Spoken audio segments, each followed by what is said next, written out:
तो सैलिन जी, नमस्ते। और नमस्ते। नमस्ते। तो आज पहली बार कुछ नया होने वाला है। बताइए क्या करना है।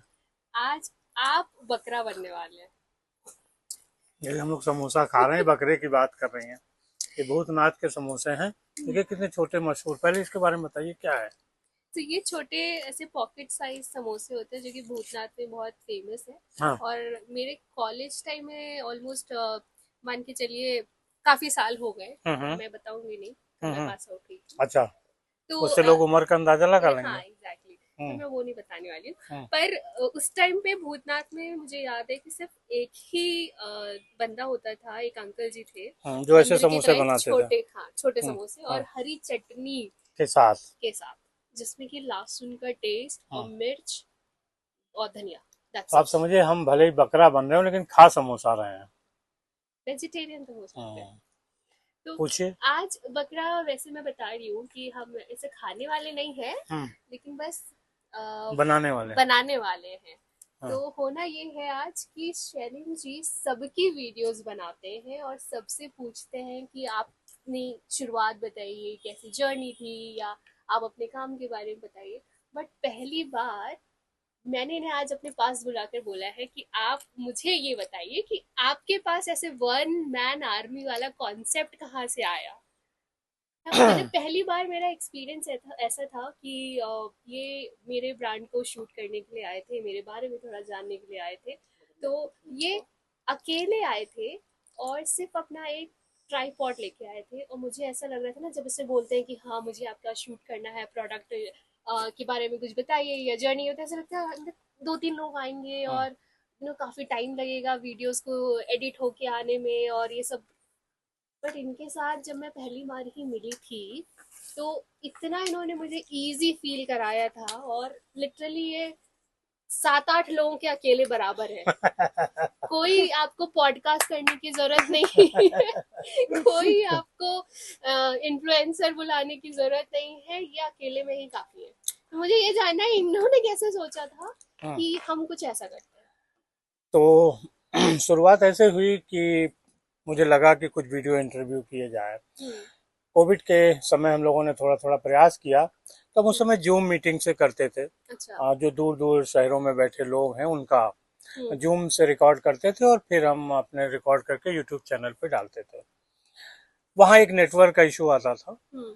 तब ये सोचा गया कि नहीं भाई, अब हम लाइव करेंगे अच्छा। और मिल के करेंगे। और ये किस ईयर की बात है? ये कोविड के लास्ट ईयर यानी 2020-21 की बात होगी।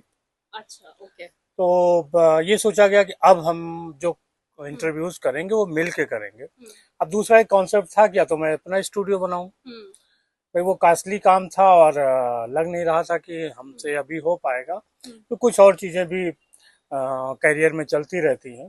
तो मैं स्टूडियो अपना बनाने की स्थिति में था नहीं। हुँ, दूसरे किसी का मैं स्टूडियो यूज़ नहीं करना चाहता था, क्योंकि कई बार जो प्राइवेसी होती है, हम जिन लोगों से मिलते हैं वो थोड़ी सी दूसरे लोगों तक पहुंच जाती है। बिल्कुल। तो बिजनेस है, तमाम तरीके के लोग हैं लखनऊ में, तो उससे थोड़ा बचना चाहते थे। हुँ, अब बीच का रास्ता ये था कि मैं उससे मिलने जाऊं। हाँ, उसमें एक फायदा भी था कि जिस भी लोगों से हम मिलते हैं, और खास तौर से हमारा जो टारगेट था, कई बार लोग कहते हैं कि हम महिलाओं का ज्यादा इंटरव्यू करते हैं, तो हमारा टारगेट भी वो था। अब महिलाएँ, महिलाएं, अच्छा। क्योंकि उनके साथ हमारा जो बहुत सारी महिलाएं हुँ, लखनऊ की अलग अलग क्षेत्रों में काम करें, वो पहले से हुँ, संपर्क में थी। हुँ, तो वहां से हमने कॉन्सेप्ट लिया कि भाई मैं उनके पास मिलूं। हुँ, हालांकि कई महिलाओं के साथ ये भी दिक्कत होती है कि वो आपको कहाँ बुलाएं, क्योंकि हुँ, जरूरी नहीं कि हर महिला के पास अपना कोई कंफर्टेबल फ़ील करें। कंफर्टेबल फील हुँ, करे। तो मैं उनको कहीं ऑफिस में, या कई बार हम लोगों ने पार्क और वहां भी शूट किया है। अगर मैं कंफर्टेबल नहीं, मेरे पास कोई जगह नहीं, वो कंफर्ट, तो हमने कहा भाई बीच का रास्ता है, चलिए हम लोग कहीं पार्क में मिल लेते हैं। और उनके पतियों को पता था? हाँ हाँ, सब अब टेलीकास्ट होगा तो पता ही चल जाएगा। हाँ, तो जस्ट जोक्स अपार्ट। हाँ। बट मैं भी इन्हें नहीं जानती थी पहले जब मैं मिली थी। हाँ। बट जब मैं इनसे मिली, मुझे मुझे लगा ही नहीं कि मैं इनसे पहली बार मिल रही हूँ। हाँ। और बहुत ही कंफर्टेबल। कोई भी अगर लेडीज अगर सोच रही हो या हाँ। झिझकती भी हो आपका पॉडकास्ट हाँ। सुनने के बाद भी कि पता नहीं शैलेंद्र जी अकेले आएंगे, हम्म, पार्क में मिलेंगे हम्म, या फिर कहीं रेस्टोरेंट में जाएंगे, चाय पे हम्म, मिलेंगे, हम्म, तो कैसा फील होगा। बट बहुत ही होमली फील कराते हैं आपको। रेस्टोरेंट की एक समस्या हाँ। आती है कि हम्म। वहाँ पे दूसरे लोग भी होते हैं, शोर शराबा भी होता है। हम्म। तो अब देखिए थोड़े से कैमरे हम्म। माइक के बदल गया है। हम्म। शुरुआत में तो इन चीज़ों की भी बहुत दिक्कत थी, कैमरा कैसे होगा, माइक कहाँ हम्म। से आएगा। फिर वो वायर वाला माइक होता हम्म। था तो उसमें अच्छा, तमाम एक और दिक्कतें चीज होती होती थी। है, बड़ा सेटअप लेके आप जाइए ना तो इंसान सामने वाला पहले ही थोड़ा सा कॉन्शियस फील करने लगता है। नहीं, वो दोनों चीज़ें हैं। हाँ। आपके पास छोटा सेटअप होता है तो निश्चित तौर पे लोग आपको अंडर एस्टिमेट भी करते हैं। हाँ। और मेरे साथ भी कई बार हुआ, जिससे मैंने आपको फ़ोन हम्म। किया वैसे किसी को फ़ोन किया, हम्म। किसी से बात हुई तो उसने कहा कि भाई कितने लोग आएंगे। हाँ। अब जब मैंने उसे कहा मैं अकेला आऊंगा हम्म। तो वो 2 मिनट सोचता था, यार अकेला एक आदमी है, इसलिए काम कैसे करेगा। हाँ। तो मैं गया तो वहाँ उन्हें पूछा कि भाई कोई हेल्पर चाहिए तो मैं हम्म। अपना कोई आदमी बुला लेती हूँ, लेबर बुला लेती हूँ, जो कि सपोर्टर बुला लेती हूँ। हम्म। तो मैं कहता नहीं नहीं, मेरे से हो जाएगा। हम्म। फिर मैं लगाता था, जैसे अपना सेट वेट किया हम्म। तो धीरे धीरे उसको समझ आता था। ओके। एक बार लखनऊ की ही दो लोग हैं जो हम्म। बढ़िया चैनल अपना उन्होंने खोला था कोविड के दौरान, और हम्म। बहुत बढ़िया करती थी। उनका वीडियोग्राफर अलग था, डिजाइनर अलग था, एक हम्म। बहुत जैसे सिनेमा फिल्म बनती वैसे उनका पॉडकास्ट चलता था। अच्छा। और उन्होंने 10-12 बहुत फेमस फेमस लोगों के हम्म। किए हुए थे। मेरे एक साथी उनके जानने वाले थे तो उन्होंने कहा कि यार एक बार उन लोगों का भी वीडियो कर लो। हम्म। तो मैंने कहा अच्छा। उन्होंने कहा मैं उनका वीडियो भेज देता हूँ, आप एक बार देख लो। हम्म। उन्होंने लिंक उनके यूट्यूब चैनल का दिया, मैंने खोला। जबकि वो खुद ही इतने बड़े हाँ, लेवल पे थे कि लेवल खुद पे कर थे, रहे थे। बहुत अच्छे हम्म। वीडियो बनाते। अब हम्म। मैंने जब उनका वीडियो देखा तो मैं खुद नर्वस हो गया। मैंने कहा अच्छा। यार इतनी बढ़िया उन्होंने शूट किया है, हाँ। मैं इनको अप्रोच करूंगा, पता नहीं ये हाँ करेंगे ना करेंगे। हम्म। तो मैंने उनको अप्रोच नहीं किया। अच्छा। एक हफ्ता बीत गया। हाँ। जो हमारे दोस्त जिन्होंने रेफरेंस दिया था हम्म। उन्होंने फिर मुझे कहा कि यार तुमने बात नहीं की। हम्म। अच्छा, वो थोड़ा क्लोज फ्रेंड थे तो हम्म। बोले अरे यार बात कर लो, मैंने कहा है। तो मैंने कहा अच्छा। अच्छा ठीक है। उस समय रात 11-12 बज रहा था। मैंने उनको मैसेज किया, हम्म। बात तो नहीं किया, मैंने हम्म। कहा मैसेज कर दूं, हम्म। जैसा जवाब आएगा उस हिसाब से फिर आगे आगे बढ़ेंगे। प्रोसीड करेगा। हाँ। भाई मैंने उनको मैसेज किया तो थोड़ी देर में जवाब आया कि ठीक है हम लोग सुबह बात कर लेते हैं। हम्म। सुबह हमने बात की। हम्म। तो बात करके ये तुरंत तुरंत जो है वो 1 ही 2 दिन में मीटिंग फाइनल हो मीटिंग गई। फाइनल हो गई। अच्छा। अब जब मैं लेके पहुंचा और जब मैंने शूट शूट किया और फिर बाद में हम चाय पानी करने लगे हम्म। तो उनका मैं तो इसको हफ्तों करती रहती हूँ और नहीं होता है। तो हाँ। मैंने कहा आप कैसे करते हो। हाँ। तो उनका मेरा तो एक वीडियो शूट करने में 25 से 30 हजार रुपए लग जाता है। हाँ। वीडियोग्राफर ये ले लेता है, एडिटर ये ले लेता है, हम्म। जहाँ जहाँ हम लोग ड्रेस करते हैं वो ये ले लेता है। हम्म। तो आपने तो बड़ा आसानी से कब टेलीकास्ट हो। मैंने कहा देखिए 8 बजे आपको ही मिल जाएगा। तो बोले इतनी जल्दी, मुझे तो हफ्तों मतलब 10-10 दिन लग जाते हैं। ये बहुत ही इम्पोर्टेंट जो उन्होंने बताया ना, बहुत इम्पोर्टेंट है सुनने के तो लिए कि कितना इजी प्रोसेस है ये। तो मैंने उनको समझाया, मैंने हम्म। कहा देखिए ऐसा है कि क्योंकि मुझे किसी ने कहा था, मैं हम्म। किसी इन्फ्लुएंसर या जब जिस समय जो बड़े बड़े टेलीकास्ट लोग करते हैं उनको मैं सुन रहा था किसी का हम्म। इंटरव्यू। हम्म। तो उसने कहा देखिए आपका पैशन है, हम्म। आपका पैशन है, हम्म। ये किसी दूसरे का नहीं है। सही बात तो है। अगर आपको रात में 2 बजे शूट करना है हम्म। और अगर मान लीजिए आपने किसी को शूट करके दे दिया और 3 दिन बाद टेलीकास्ट होगा तो उसका मजा खराब हो जाएगा। हम्म। हाँ। तो हम लोगों के साथ होता था, जैसे मैं कभी पॉलिटिकल कोई कमेंट्री करता हूँ, मुझे रात में मुझे लगा कि नहीं इस विषय पे मुझे बोलना है। हम्म। अब मैं रात में 2 बजे उसको रिकॉर्ड करूंगा अच्छा। और वो सुबह होते होते पोस्ट हो ये जाएगा। तो ये है पैशन। अब उसमें मेरे घर वालों को कोई दिक्कत नहीं, भाई मैं वो सो रहे हैं मैं रिकॉर्ड कर रहा हूँ। हम्म। पहले मेरी बेटी इसको जो है वो एडिट कर देती थी। हम्म। तो कि वो जब मैं कहता था एडिट कर देती थी, लेकिन मुझे लगा यार मैं उसके कैरियर को उसके काम को भी प्रभावित कर रहा हूँ अपना करके। हम्म। तो धीरे धीरे उसने कहा आप सीख लो, हम्म। आप अपना काम अपने से करते हम्म। रहो। तो उसने मुझे सिखाया कि वीडियो एडिटिंग हम्म। कैसे की जाती है, कैसे रिकॉर्ड किया जाता है, हम्म। क्या क्या इक्विपमेंट धीरे धीरे हुए कि भाई ये माइक लीजिए अच्छा हो गया, ये हम्म। लाइट लगाइए थोड़ा और अच्छा हो जाएगा। हम्म। अभी भी वो तमाम सुझाव देते रहते हैं कि आगे हम्म। की लाइट चाहिए, पीछे की लाइट चाहिए, ऐसे हम्म। चाहिए। हम्म। मैंने कहा भाई जितना मैनेज हो रहा है उतना करते रहिए। हम्म। क्योंकि मैंने देखा था कि बहुत लोगों ने जो एक इन्वेस्टमेंट किया हम्म। या एक लंबे तरीके से शुरू किया, वो लंबे समय तक चल नहीं पाए। कोविड के दौरान बहुत सारे लोगों ने अपने अपने पॉडकास्ट, तब पॉडकास्ट तो खैर नाम नहीं आया था, वीडियो इंटरव्यू ही आ रहा था यूट्यूब के लिए। अब जैसे पॉडकास्ट का कल्चर चला है, तो मुझे आश्चर्य होता है कि खासतौर पे रेडियो वाले, पे रेडियो तो सुनने का विषय है, लेकिन वो भी वीडियो इंटरव्यू बनाते हैं। और दूसरा क्या ना कि हम जर्नलिस्ट हैं, हमारा 25-30 साल का कैरियर है जर्नलिज्म में, तो हम वो विषय नहीं ले सकते जो आजकल वायरल होते हैं। अच्छा। मेरे से जब हमने शुरू किया तो लोगों ने कहा कि मान लीजिए अभी आप रेणुका का इंटरव्यू लेंगे, कौन जानता है रेणुका को, क्यों पढ़ेगा उनको, क्यों सुनेगा उनको, कोई आप स्कैंडल नहीं कर सकते, कोई विवादित इशू नहीं उठा सकते, कैसे चलेगा। मैंने कहा भाई मैं दो लोगों में खुश हूँ, एक मैं देखूं, एक रेणुका देखे। मुझे तीसरे आदमी की जरूरत नहीं है। अगर उसे पसंद आए तो देखे, नहीं पसंद आए तो ना देखे, मुझे कोई दिक्कत नहीं। सही बात। बट लकीली ऐसा हुआ नहीं, बहुत से लोग आपको देखते हैं। हाँ. और आई थिंक लखनऊ में तो जितने भी प्रोमिनेंट ब्रांड्स हैं, एटलीस्ट जो विमेन एंटरप्रेन्योर्स हैं, एटलीस्ट वो तो सब आपको जानती हैं। हाँ. और सब आपकी फैन भी हैं। तो वो एक विश्वास, देखिए क्या ना, वो एक विश्वास और भरोसा आपको अपने काम से कायम करना होता है, जहाँ पे कि एक महिला आपके साथ कंफर्टेबल होती है। जो लोग ये सवाल करते हैं, मैं जवाब देना चाहता हूँ कि महिलाओं के इंटरव्यू आप करते हैं, तो ये भी जान लीजिए कि महिला इंटरव्यू देते समय हमारे साथ बहुत कंफर्टेबल होती है। किसी को ये नहीं लगता कि हम किसको इंटरव्यू दे रहे हैं। और यकीन मानिए कई महिलाएं ऐसी हैं जिन्होंने पहली बार हमारे साथ इंटरव्यू दिया, और उनमें से तमाम ऐसी हैं कि जिन्होंने उसके बाद खुद इंटरव्यू देने शुरू कर दिए, भाषण देने शुरू कर दिए और प्रेजेंटेशन देने शुरू कर दिए।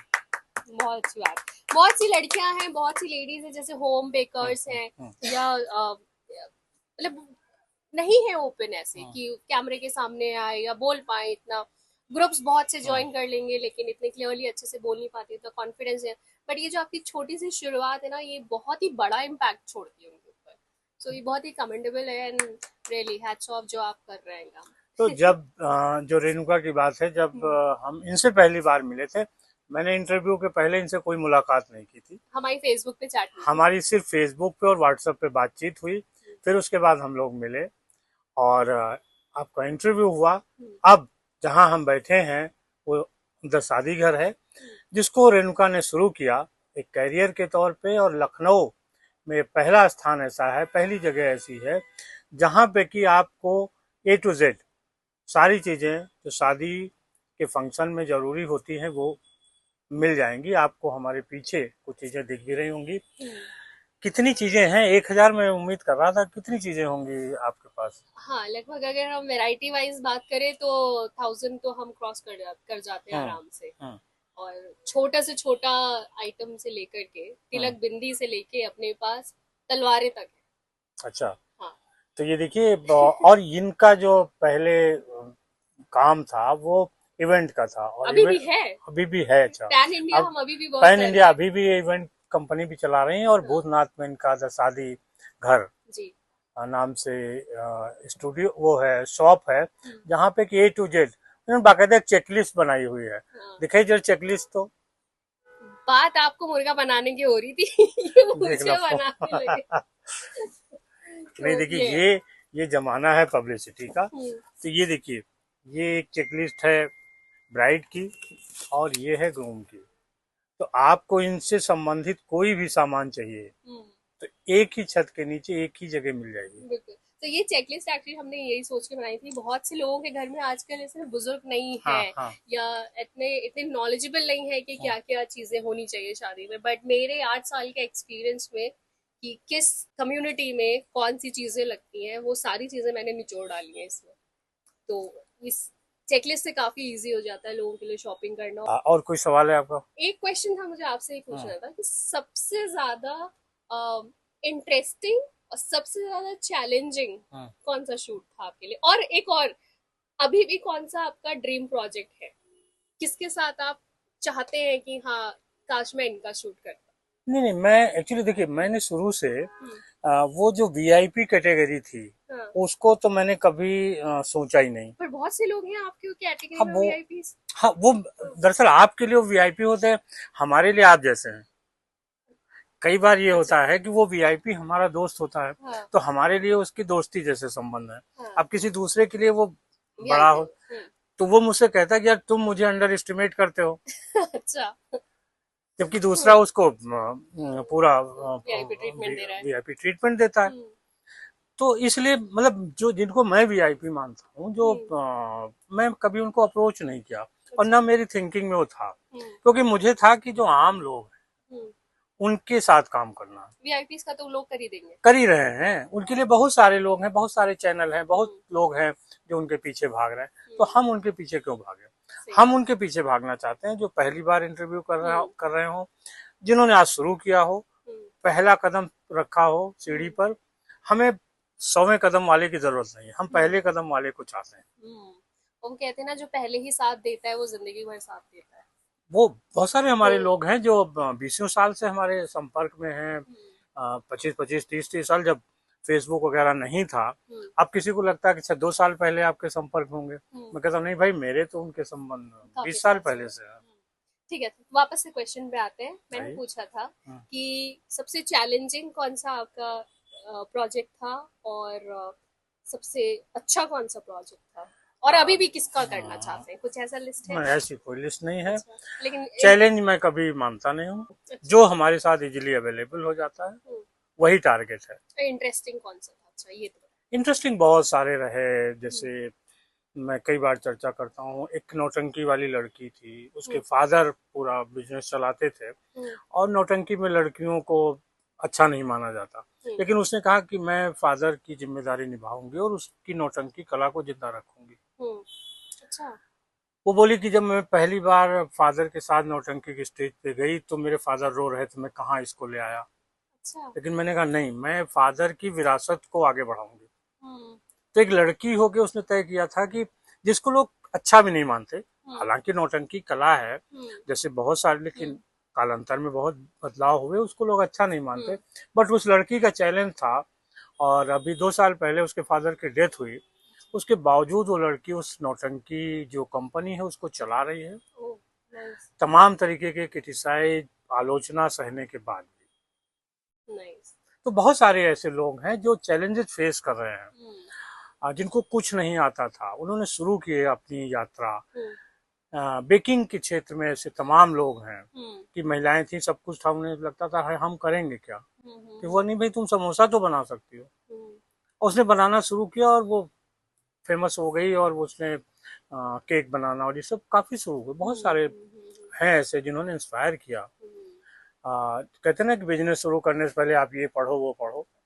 इस लखनऊ में बहुत सारे मैं ऐसे लोगों को जानता हूँ जिन्होंने अपने बल पे बिजनेस शुरू किया थिंक और आगे बढ़े। आत्मनिर्भर बनना ज्यादा जरूरी है देन ये बिल्कुल। सोचना कि कैसे हम शुरू करेंगे, पहले ये थॉट आना जरूरी है। हाँ, और खास तौर से महिलाओं में जो इधर एक प्रोग्रेस हुई है कि उनमें एक कॉन्फिडेंस आया कि नहीं, बिजनेस हम कर सकते थे। लखनऊ ऐसा शहर है जहाँ आम लोग ज़्यादा रहते हैं, नौकरी पेशा हैं, बिजनेसमैन हैं तो बड़े पारिवारिक बिजनेसमैन हैं, जिनके यहाँ की महिलाएं बिजनेस नहीं करती थी।